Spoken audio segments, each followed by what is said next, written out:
नमस्कार, UP live देख रहे हैं आप और मैं हूं आपके साथ शिवम चतुर्वेदी। बुलेटिन की शुरुआत करते हैं लखनऊ में। अभिनेता नंदमुरी बालकृष्ण और उनकी आगामी फिल्म अखंडा 2 की पूरी स्टार कास्ट ने यूपी के सीएम योगी आदित्यनाथ से मुलाकात की। मुलाकात के दौरान बालकृष्ण ने सीएम को फिल्म में इस्तेमाल होने वाले त्रिशूल के साथ फोटो खिंचवाई। टीम ने भगवान की मूर्ति और अन्य उपहार भी भेंट किए। निर्देशक बोयापति श्रीनु समेत पूरी यूनिट मौजूद रही। इससे पहले सीएम योगी ने जनता दर्शन लगाया। फिल्म 5 दिसंबर को रिलीज हो रही है। ये रिपोर्ट देखिए।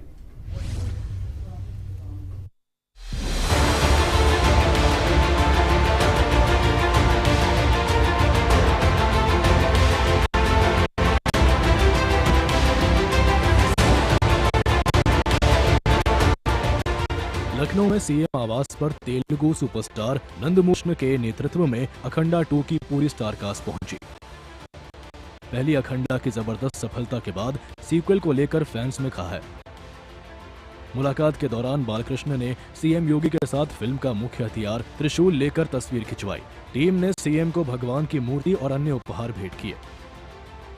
निर्देशक बोयापति श्रीनु भी टीम के साथ थे। फिल्म बालकृष्ण हिंदू धर्म के रक्षक अखंडा के रोल में है। ट्रेलर में देश की आध्यात्मिक स्वतंत्रता को खतरे में डालने वाली बुराइयों से लड़ाई दिखाई गई है। सीएम योगी ने फिल्म के कुछ सीन देखे और तारीफ की। उन्होंने कहा कि यह फिल्म सनातन धर्म का उत्सव है। मुलाकात पैन इंडिया प्रमोशन का हिस्सा थी। बालकृष्ण ने हिंदी डबिंग खुद की है। फिल्म 14 रील्स प्लस और IVR एंटरटेनमेंट के बैनर पर बनी है। रिलीज 5 दिसंबर को होगी। सीएम योगी ने टीम को शुभकामनाएं दी। बालकृष्ण आंध्र प्रदेश के विधायक भी है। ये मुलाकात सांस्कृतिक एकता का प्रतीक बनी। ट्रेलर को जबरदस्त रिस्पांस मिला है। बोयापति श्रीनु ने कहा कि अखंडा 2 भारत की आत्मा की कहानी है। यूपी में फिल्म को लेकर जोश चरम पर है। इससे पहले सीएम ने जनता दर्शन लगाया। सीएम योगी ने फरियादियों की समस्याएं सुनी, साथ ही अधिकारियों को सख्त निर्देश भी दिए। सीएम ने कहा, प्रदेश में किसी भी प्रकार की अराजकता स्वीकार नहीं होगी। बेटियों की सुरक्षा सरकार की पहली प्राथमिकता है। इससे पहले भी जनता दरबार में आए फरियादियों की समस्याएं सुनी है। बच्चे के इलाज के लिए दर दर भटक रही मां को सीएम ने दरबार में न्याय दिलाकर बच्चों को नई जिंदगी दी। लखनऊ में अखंडा 2 टीम की सीएम योगी से मुलाकात प्रमोशन का शानदार कदम। त्रिशूल भेंट से सनातन संस्कृति का संदेश। 5 दिसंबर की रिलीज बस्टर बनेगी। ब्यूरो रिपोर्ट, सूर्य समाचार।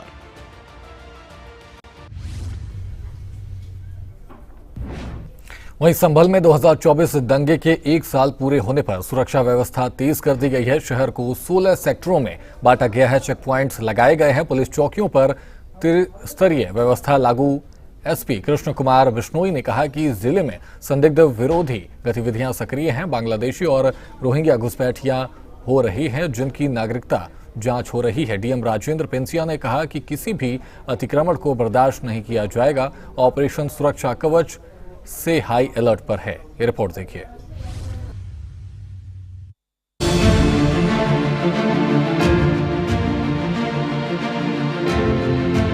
24 नवंबर 2024 को कथित शाही जामा मस्जिद सर्वे के दौरान भड़की हिंसा के 1 साल पूरे होने पर संभल हाई अलर्ट पर है। शहर को 16 सेक्टरों में बांटा गया। पुलिस, पीएसी और आरपीएफ के जवान चेक पॉइंट्स पर तैनात है। ड्रोन से निगरानी, पैदल मार्च से जायजा लिया जाता है। ऑपरेशन सुरक्षा कवच लागू कर प्रशासन शांति सुनिश्चित कर रहा है। अतिरिक्त फोर्स तैनात किसी भी संवेदनशील गतिविधि पर नजर रख रही है। एसपी कृष्ण कुमार बिश्नोई ने बताया कि जिले में बांग्लादेशी और रोहिंग्या जैसे घुसपैठिए सक्रिय है। इनकी नागरिकता और गतिविधियों की जांच चल रही है। संदिग्धों पर सख्ती, अवैध हथियार और नारकोटिक्स गैंग पर एक्शन। 24 नवंबर को ही हिंसा के बाद में तुरंत पुलिस के द्वारा धरपकड़ की गई, लेकिन ये पता चला कि कई सैकड़ों लोग जो हैं वो जनपद की सीमा क्रॉस करके बाहर निकल गए। जनपद के बॉर्डर्स पे इस तरीके की चेक पोस्ट नहीं होने के कारण ये लोग सफलतापूर्वक बाहर निकल गए थे। इसी को मद्देनजर रखते हुए पुलिस के द्वारा कुल 5 पुलिस चेक पोस्ट है, वो अलग अलग बॉर्डर्स पे बनाई गई है ताकि भविष्य में इस तरीके से लोग ना निकल पाए। और कस्बा संभल के जो जहां हिंसाग्रस्त सेक्टर से उन सभी में भी, जिनमें दीपा सराय, हिंदूपुरा खेड़ा, सत्यव्रत, इस तरीके की चौकियां बनाई गई है।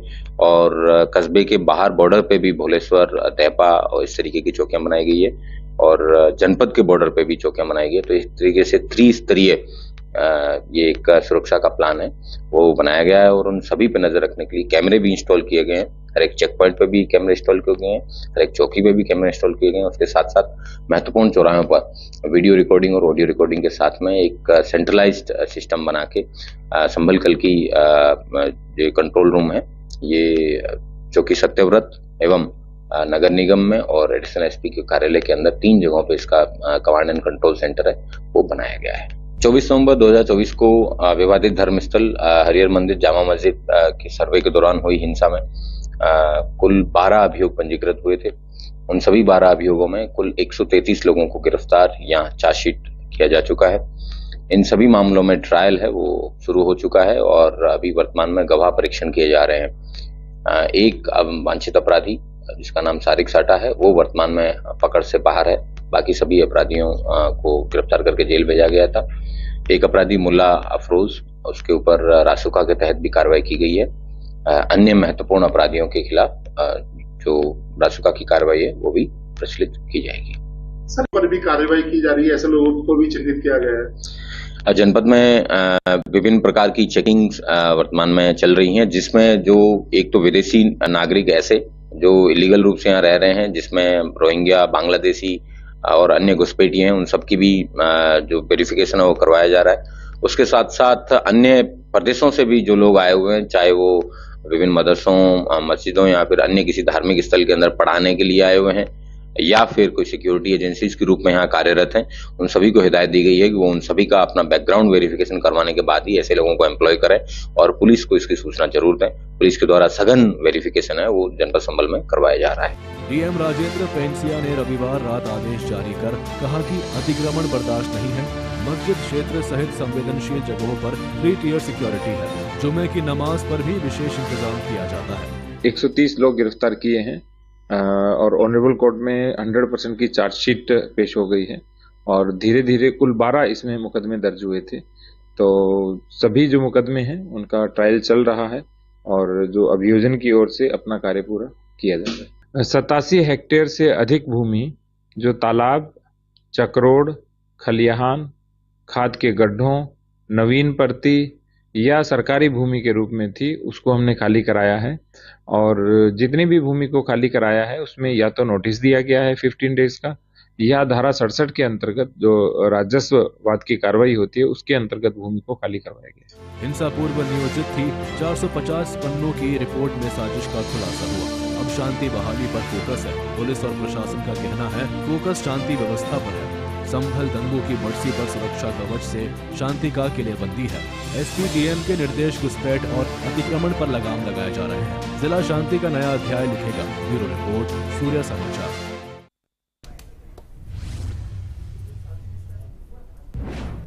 वहीं केंद्रीय रेल मंत्री अश्विनी वैष्णव का बड़ा तोहफा। दिल्ली शामली रूट को मिली 2 लोकल ट्रेन की सौगात। 2 MEMU चलने से रेल यात्रियों को होगा काफी लाभ। यात्रियों के आने जाने की समस्या होगी दूर। तो दिल्ली शामली रूट को मिली 2 लोकल ट्रेन की सौगात और रेल मंत्री अश्विनी वैष्णव ने सौगात दी है। 2 MEMU चलने से रेल यात्रियों को लाभ होगा और यात्रियों के आने जाने में भी। वहीं केंद्रीय रेल मंत्री अश्विनी वैष्णव का ये बड़ा तोहफा। और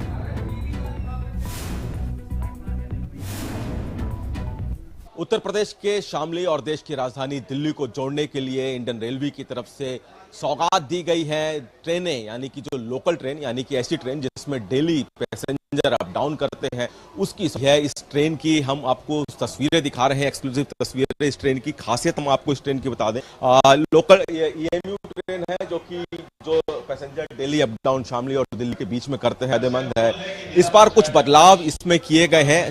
सबसे पहला अगर खासियत हम दिखाएं तो ये जो सीट देख रहे हैं, अमूमन इस तरह की जो गद्देदार सीटें EMU ट्रेनों में नहीं हो। इस ट्रेन में ये जो यात्री हैं उनकी सुविधा को देखते हुए उन सुविधाओं को दिखाने के लिए गद्देदार सीटें लगाई गई हैं। साथ ही साथ अगर हम आपको दिखाएं तो कोच में इस तरह के CCTV कैमरे हैं, यानी कि ये जो लोकल ट्रेन है CCTV कैमरे से किसी भी तरह की ये ट्रेन में मूवमेंट है उस पे नजर रखने के लिए सीसीटीवी लगाए गए हैं। स्पेस काफी दिया गया है। अगर हम यहाँ पे 2 सीटों के बीच में देखें तो काफी स्पेस है, यहाँ पे सामान भी रखा जा सकता है और 2 यात्री आपस में अगर बैठते हैं तो उनके पैर भी नहीं टकराएंगे।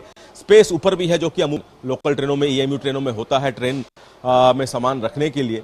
और हम आपको बता कि ये जो ट्रेन है शामली से सुबह 7 बजे चलेगी, जो करीब 10 बजे दिल्ली पहुंच जाएगी। और इसके बीच में बहुत से ऐसे स्टेशन हैं जो कि जहां पे ये ट्रेन रुकेगी। लंबे समय से शामली और दिल्ली के बीच लोगों की डिमांड थी, हालांकि पहले भी कई ट्रेनें यहां पे चल रही है, लेकिन यात्रियों की संख्या ज्यादा थी, ऐसे में और अन्य ट्रेन चलाने की मांग की वो ध्यान में रखते हुए यहाँ पे एक्स्ट्रा ट्रेन चलाने की शुरुआत की गई है। और अब ये जो 2 ट्रेनें शामली और दिल्ली के बीच में करेंगी, इसमें दरवाजे भी चूंकि स्लाइड किए गए हैं और पूरी तरह से स्लाइड दरवाजे हैं, ये इस तरह से खुल सकेंगे। आप देख सकते हैं कि स्लाइड दरवाजे हैं, खुल सकेंगे और इनको बंद भी किया जा सकेगा इसी तरीके से। तो ये खास एक बड़ी सौगात यहाँ पे उन लोगों के लिए जो शामली और दिल्ली के बीच में सफर करते हैं। जो लोग खड़े होकर चलेंगे उनके लिए यहाँ पे हैंडल लगाए गए हैं, हैंडल में यहाँ पे कवर भी लगाए गए हैं ताकि सुविधाजनक वो यात्रा अगर खड़े होकर कर रहे हैं तो वो भी कर सकें। तो एक बड़ी सौगात यहाँ पे इंडियन रेलवे की तरफ से शामली और दिल्ली के बीच में सफर करने वाले लोगों के लिए। और चूंकि 2 ट्रेनें चलाई गई हैं तो लाजमी है कि बहुत से लोगों को इसका सीधा सीधा फायदा इन ट्रेनों से मिलेगा। कैमरामैन प्रदर्शन के साथ शामली से सूर्य समाचार के लिए विनय सिंह।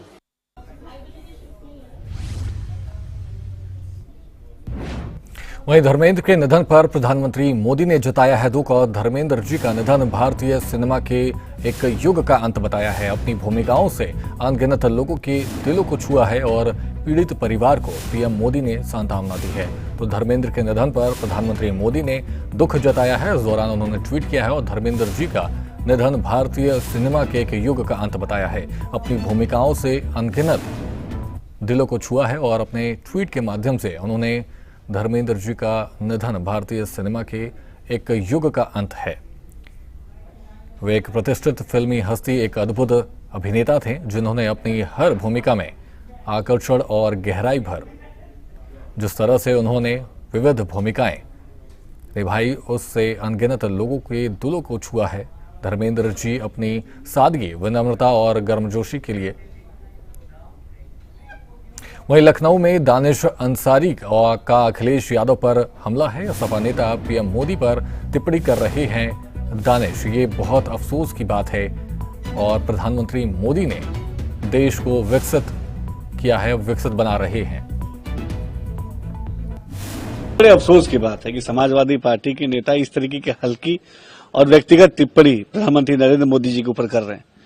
नरेंद्र मोदी जी ने विकसित भारत 2047 का जो संकल्प लिया है, ये संकल्प किस संकल्प को आगे लेके बढ़ रहे हैं प्रधानमंत्री नरेंद्र मोदी जी, ये देश के तमाम विपक्षी दलों को समझना चाहिए। ये सरदार पटेल जी का सपना था, ये महात्मा गांधी जी का सपना था, ये नेताजी सुभाष चंद्र बोस जी का सपना था, चंद्रशेखर आजाद जी का सपना था, अशफाक उल्लाह खां का सपना था, भगत सिंह का सपना था, ये अब्दुल कलाम साहब का सपना था। उस सपने को कि हमारा भारत विकसित भारत बने, हमारा भारत समृद्ध भारत बने, हमारा भारत खुशहाल भारत बने, उस सपने को आगे ले जाके आगे बढ़ाने का काम प्रधानमंत्री नरेंद्र मोदी जी कर रहे हैं। हमारा भारत देश समृद्ध बने, शक्तिवान बने, क्षमतावान बने, दृढ़ संकल्प के साथ आगे बढ़े, ये हर भारतीय के अंदर ये सोच को आत्मसात करने का काम इस मुहिम पे जो प्रधानमंत्री मोदी जी काम कर रहे हैं, ये निश्चित तौर पर भारत देश को विकास की नई ऊंचाइयों पर ले जाएगा और हम 2047 तक विकसित होकर पूरी दुनिया में भारत का डंका बजेगा। ये सोच मोदी जी की है। यही भारत के प्रति सकारात्मक सोच ये विपक्ष की परेशानी का कारण है, क्योंकि विपक्ष हमेशा कभी विपक्ष ने नहीं चाहा कि भारत समृद्ध बने, खुशहाल बने, भारत में एकता आए, भारत में रोजगार आए, भारत में समृद्धि आए, किसान खुशहाल हो, नौजवानों को रोजगार मिले, महिलाओं को एक सुरक्षित माहौल मिले। ये विपक्ष का एजेंडा नहीं रहा है।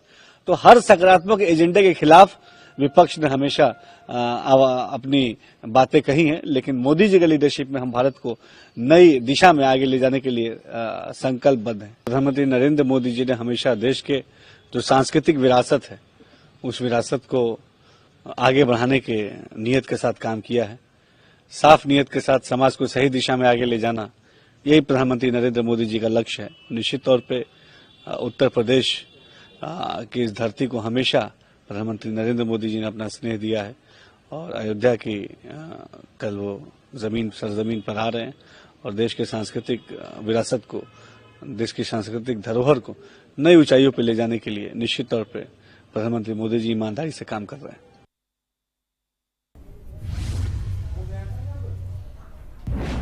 वहीं अयोध्या में 25 नवंबर को श्री राम जन्मभूमि मंदिर के ध्वजारोहण समारोह की तैयारियां जोरों पर हैं। विवाह पंचमी के शुभ अवसर पर प्रधानमंत्री नरेंद्र मोदी भगवा ध्वज फहराएंगे। मंदिर को फूलों से सजे स्वागत द्वार और रोशनी से भव्य सजावट दी गई है। सुरक्षा कड़ी कर दी गई है। सीआरपीएफ जवानों ने रामपथ पर मार्च किया। ये रिपोर्ट देखिए।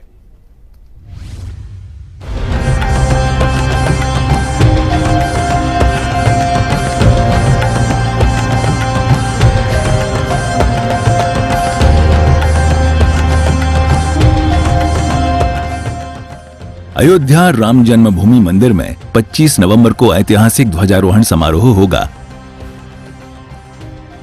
पीएम मोदी अभिजीत मुहूर्त में शिखर पर भगवा ध्वज फहराएंगे।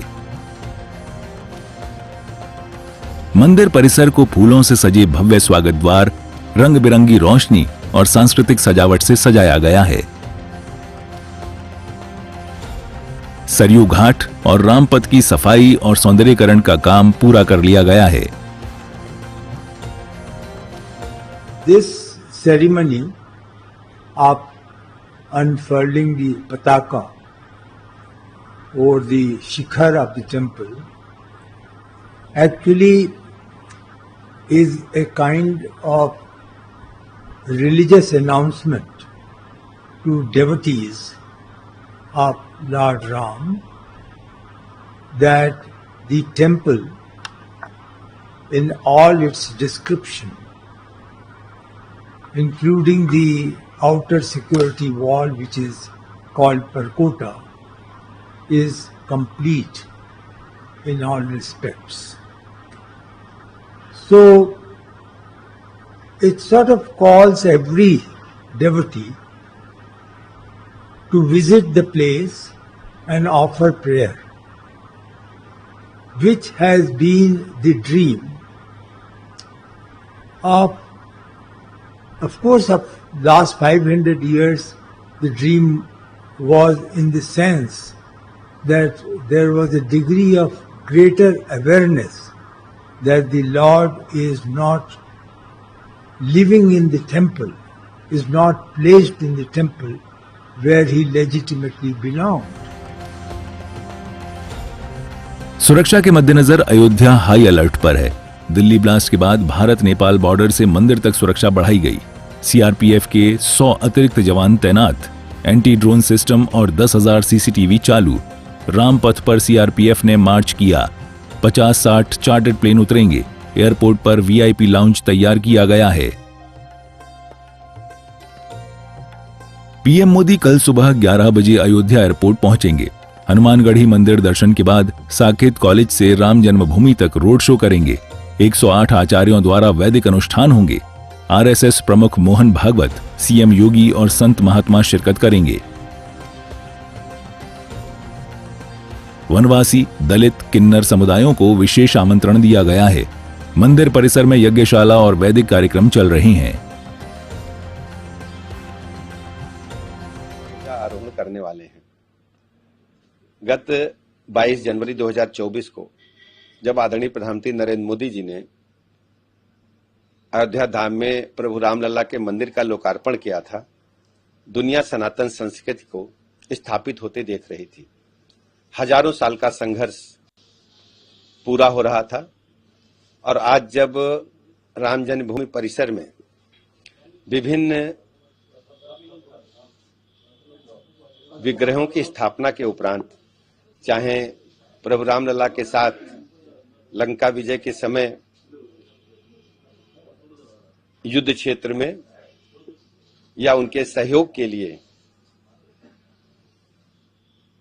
वनगमन के दौरान जो लोग भी उनके साथ सहयात्री के रूप में, या मैं कह सकता हूं संघर्षों में साथ रहे हैं, चाहे निषाद राज की प्रतिमा हो, चाहे मैं कह सकता हूं कि जटायु की प्रतिमा हो, गिलहरी की प्रतिमा हो, सब कुछ आपको देखने के मिलने वाला है। इसके अलावा ध्वजा आरोहण करने वाले हैं, जो ध्वजा गर्भगृह के सर्वोच्च शिखर पर फहराई जाएगी। पूरी दुनिया सनातन धर्म का चरमोत्कर्ष अपनी आंखों से देखेगी।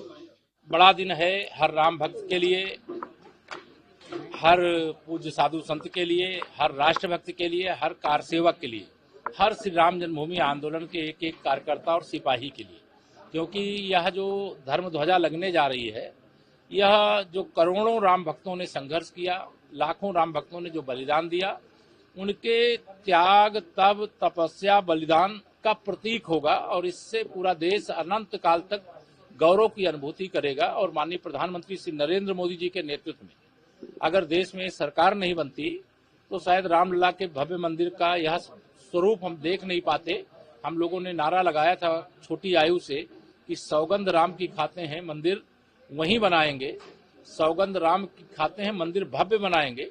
तो जो सौगंध खाई गई थी वह पूरी हो गई और श्री हनुमान जी महाराज की कृपा है और पूज्य संतों का आशीर्वाद है और माननीय प्रधानमंत्री जी का यह विशेष जो प्रण था वह पूरा हो गया है। इसके लिए समस्त राम भक्तों को हार्दिक बधाई। सीएम योगी ने उच्च स्तरीय बैठक में तैयारियों की समीक्षा की। ट्रस्ट ने मेहमानों से 24 नवंबर तक अयोध्या पहुंचने को कहा। कोई मोबाइल, हथियार या पीएसओ की अनुमति नहीं है। ये समारोह सदियों की आस्था का प्रतीक बनेगा। अयोध्या भक्ति और एकता का संदेश देने को तैयार है।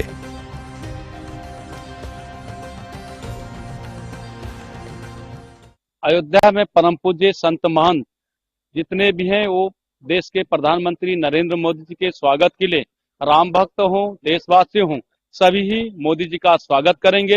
अयोध्या दिव्य और भव्य बना हुआ है, सजा हुआ है, दुल्हन के तरह, दुल्हा के तरह सजा हुआ है। अयोध्या ने पूरे देश में एक संदेश जाएगा। देश के प्रधानमंत्री नरेंद्र मोदी जी ने जब राम जन्मभूमि का प्राण प्रतिष्ठा के बाद अयोध्या में पूरी राम भक्त और पूरी राममयी है। काफी सालों से जो ये संघर्ष था, उस संघर्ष का जो कल ध्वजारोहण होने वाला है, उससे पहले जो आज हमारा जो ये दर्शन होने का ये सौभाग्य है, ये काफी हम भी उत्साहित है।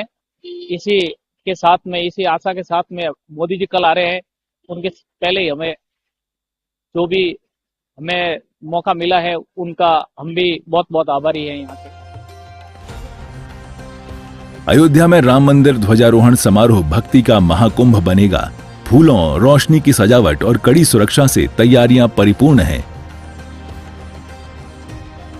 पीएम मोदी का आगमन रामनगरी को नई ऊंचाई देगा। विवाह पंचमी पर ध्वज फहराना इतिहास रचेगा। ब्यूरो रिपोर्ट, सूर्या समाचार।